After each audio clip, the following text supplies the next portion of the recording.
મહેસાણાના નંદાસણ બ્રિજ નીચેથી તેમણે ષડયંત્ર ઘડ્યું હતું અને ત્યાર પછી તે વોટ્સએપ ગ્રુપ અને ટેલિગ્રામ ગ્રુપથી એકબીજાના સતત સંપર્કમાં રહેતા હતા. તે આતંકીઓને આજે ગુજરાત એટીએસે આ કડી કોર્ટમાં રજૂ કર્યા હતા, જેમાંથી 5 જણના રિમાન્ડ મંજૂર કરવામાં આવ્યા છે. અને શું દલીલો થઈ હતી કોર્ટમાં અને કેટલા દિવસના રિમાન્ડો મંજૂર થયા છે આ આતંકીઓના, તે મામલે જ વાત કરવી છે.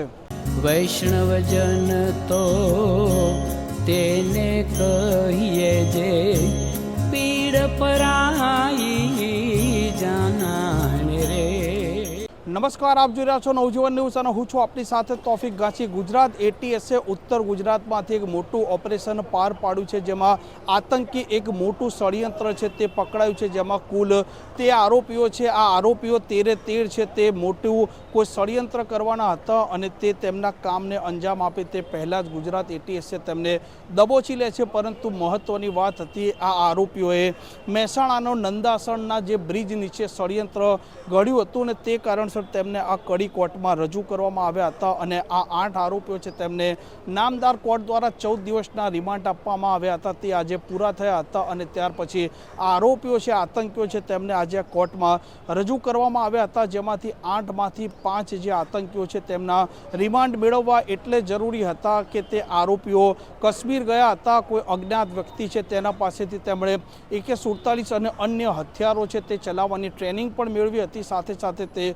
વડોદરા ગયા હતા અને વડોદરામાં પણ એક કાશ્મીરી વ્યક્તિ છે જેને તે મળ્યા હતા. અને આરોપીઓ છે, આરોપીઓએ અલગ અલગ રીતે તેમના જે ગામોમાં બ્લાસ્ટ કરવાની પદ્ધતિ છે તે પણ ડેવલપ કરી હતી. અને સાથે કેમિકલ કેવી રીતે ઊભું કરવું, કેવી રીતે કેમિકલ છે તેનો ઉપયોગ કરવો તેનો પણ તેમણે ટ્રાયલ કર્યો હતો. તે કારણસર આ આતંકીઓ છે તેમની વધુ પૂછપરછ જરૂર હોવાથી આજે ગુજરાત એટીએસ દ્વારા અને સામા પક્ષે આરોપી દ્વારા બંને પક્ષે દલીલો થઈ હતી. અને અંતે આતંકીઓ જે 8 હતા તેમાંથી 5 આતંકીઓના 7 દિવસના જે રિમાન્ડ છે તે નામદાર કોર્ટે મંજૂર પણ કર્યા છે. અને આ મામલે સરકારી વકીલ છે તેમની પ્રતિક્રિયા પણ સામે આવી છે.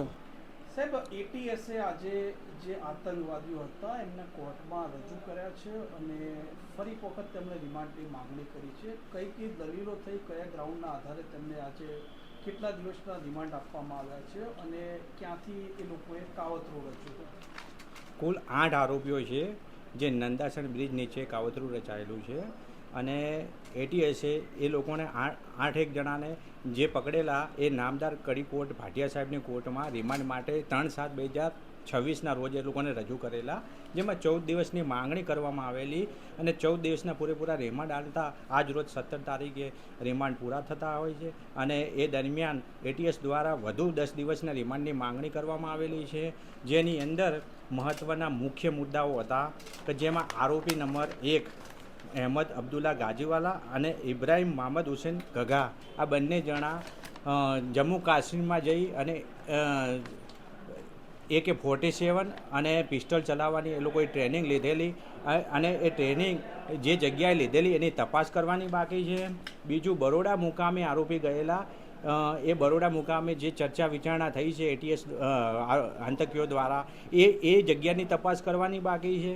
બીજા નંબરની અંદર જે સાહિત્ય મટીરિયલ પકડેલું છે એ વધુ સાહિત્ય મટીરિયલ પકડવા માટે અને કબજે કરવા માટે પણ પાછું વધુ રિમાન્ડની માંગણી કરવામાં આવેલી છે.